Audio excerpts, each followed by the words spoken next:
Assalamualaikum dan salam sejahtera kepada semua pelajar.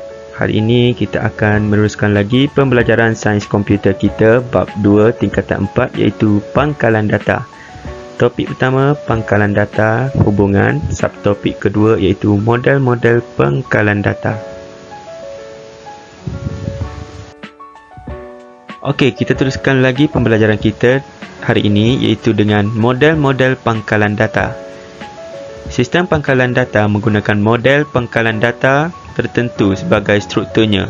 Terdapat beberapa jenis model pangkalan data yang biasa digunakan. Model pangkalan data ialah penyusunan secara konseptual suatu pangkalan data dan merupakan suatu cara mentakrif dan menggunakan data dalam satu pangkalan data. Terdapat 4 model pangkalan data dengan kelebihan masing-masing iaitu hierarki, rangkaian, hubungan dan berorientasikan objek. Okey, ini adalah jenis-jenis model pangkalan data yang sudah dikelaskan untuk semua pelajar mudah faham. 1 iaitu hierarki, 2 iaitu rangkaian, 3 iaitu hubungan dan yang keempat iaitu berorientasikan objek. Okey, seterusnya kita teruskan dengan model pangkalan data hierarki. Model pangkalan data hierarki. 1. Model pangkalan data hierarki ialah model terawal semenjak tahun 1950 dan sering digunakan dalam sistem pengurusan maklumat keluaran syarikat IBM.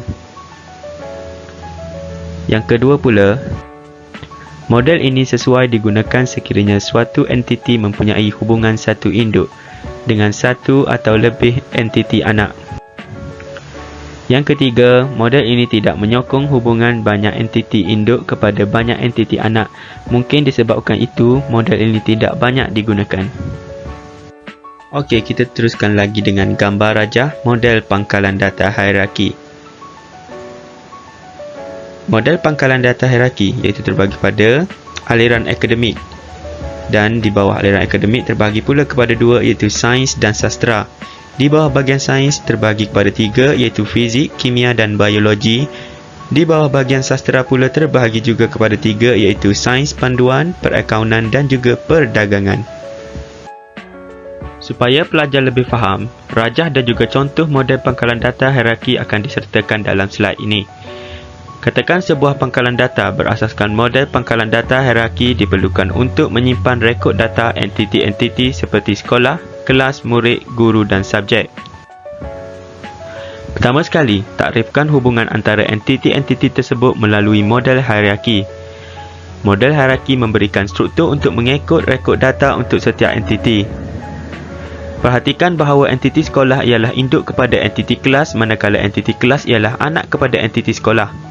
Entiti kelas ialah induk kepada entiti guru dan entiti murid masing-masing. Entiti murid ialah induk kepada entiti subjek. Entiti subjek ialah anak kepada entiti murid dan tidak menjadi induk kepada mana-mana entiti. Ini adalah contoh gambar rajah yang disertakan. Ini adalah entiti sebuah model pangkalan data hierarki dan entiti dengan beberapa atribut. Ini adalah contoh gambar rajah yang disediakan. Penerangan akan disediakan di bawah gambar rajah. Rekod data untuk setiap entiti, sekolah, kelas, murid, guru dan subjek direkod dalam organisasi hierarki. Setiap entiti diwakili oleh grid dengan 2 bahagian di baris atas dan di baris bawah. Bahagian atas menunjukkan nama atribut manakala bahagian bawah menunjukkan data untuk atribut tersebut. Sebuah entiti boleh mempunyai satu atau lebih atribut. Dalam contoh yang diberikan, entiti sekolah cuma mempunyai satu atribut, nama sekolah. Bagi entiti lain seperti murid, terdapat beberapa atribut lain seperti ID murid, nama, tarikh lahir dan alamat. Rekod data dalam model hierarki. Ini adalah gambar rajah yang diberi sebagai contoh untuk pelajar mudah faham. Dalam entiti dengan beberapa atribut, pilih atribut unik sebagai rujukan. Sebagai contoh, ID murid dipilih sebagai kunci prima untuk entiti murid. Gunakan simbol hashtag atau hash palang pagar sebagai penanda kunci prima. Gunakan anak panah untuk menghubungkan rekod data mengikut susunan entiti seperti struktur dalam rajah di belah kiri. Anak panah dilukis daripada satu rekod data kepada satu rekod data yang lain. Anak panah ditunjuk kepada atribut kunci prima dalam setiap rekod data. Atribut kunci prima ditandakan hashtag. Seterusnya kita masuk kepada model pangkalan data rangkaian.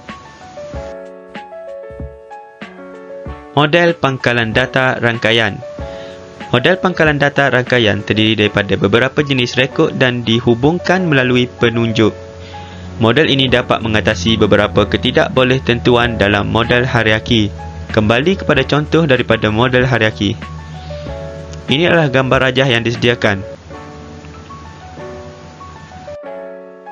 Seterusnya, entiti subjek boleh mempunyai dua induk, iaitu entiti kelas dan murid. Pencarian semua subjek dalam kelas tertentu boleh dibuat secara terus berbanding dengan model hierarki.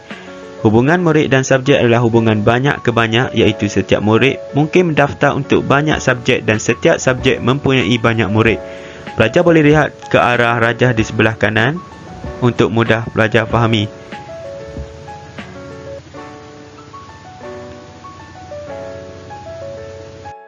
Kita teruskan lagi dengan model pangkalan hubungan.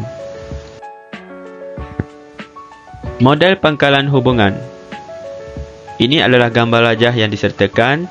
Pelajar boleh lihat ke arah bawah gambar rajah, kita sertakan satu huraian. Dan untuk pelajar fahami, model ini sering digunakan kerana mudah dibina, digunakan dan diuruskan dalam dunia yang sebenar. Datanya disusun dalam jadual yang terdiri daripada lajur dan baris. Kelebihan model pangkalan data hubungan ialah struktur pangkalan data tidak perlu dinyatakan terlebih dahulu. Model ini digambarkan dengan menggunakan tiga entiti, iaitu murid, pendaftaran dan subjek. Atribut ID murid dari entiti murid dan kod subjek dari entiti subjek dijadikan kunci prima.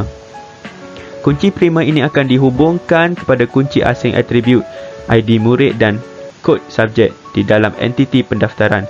Selepas dihubungkan melalui kunci prima dan kunci asing ini, data berkenaan akan digabungkan.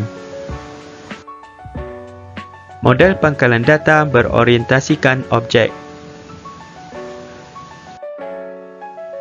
Ini adalah gambar rajah yang disediakan sebelum kita teruskan kepada huraian. Model berorientasikan objek merupakan kaedah yang baharu dalam pengurusan data. Model ini menyimpan takrifan objek-objek yang boleh digunakan semula oleh perisian. Model ini menyimpan objek-objek dan hubungan.